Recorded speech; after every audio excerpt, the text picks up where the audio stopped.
como en los puentes colgantes y ruedas cargadores, donde son un elemento principal de carga. Estos combinan resistencia con ligereza y se usan para soportar o transmitir cargas de un elemento a otro. Entonces, estos se dividen en dos categorías según la carga que actúa sobre ellos: cables con cargas concentradas o cables con cargas distribuidas. Hablaremos sobre las cargas concentradas. ¿Qué son? Pues son cables donde las cargas que actúan sobre él están sobre un punto en específico. Bien, tenemos tres suposiciones a hacer para el análisis de este tipo de problema.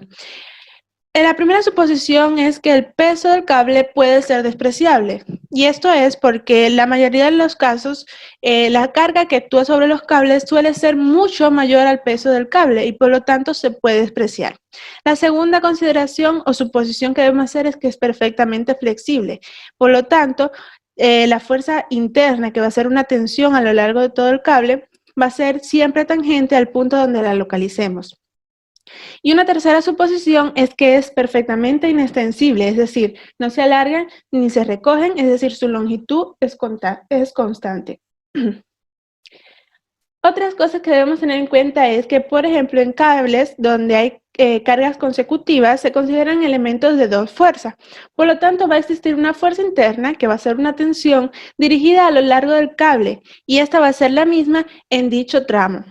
Por ejemplo, en ese caso, en el tramo C1-C2 va a haber una fuerza interna, una tensión, que va a ser la misma en cualquier punto que localicemos dentro de C1-C2.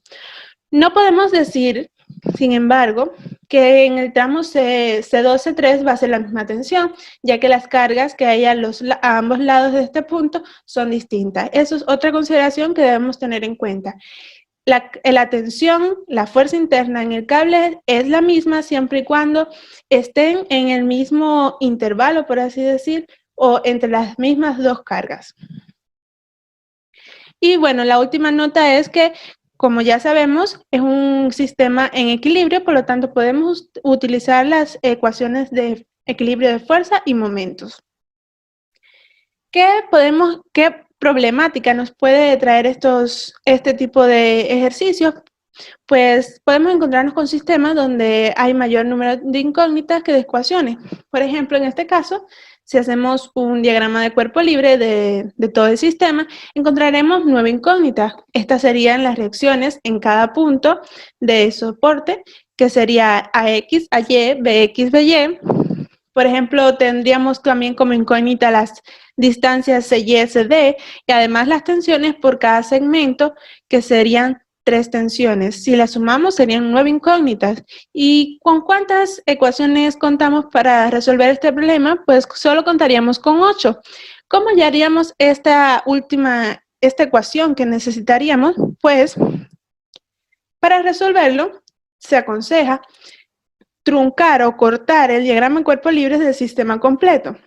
Esto se puede hacer según sea la incógnita o según sea el punto de interés que queremos analizar.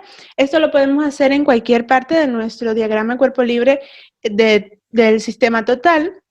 Y la única consideración que debemos tener en cuenta es que al cortar un cable, la fuerza interna, que sería la tensión interna, por así decir, dejaría de ser una fuerza interna a pasar a ser representada como una fuerza externa y se tomaría en cuenta para todas las ecuaciones de equilibrio.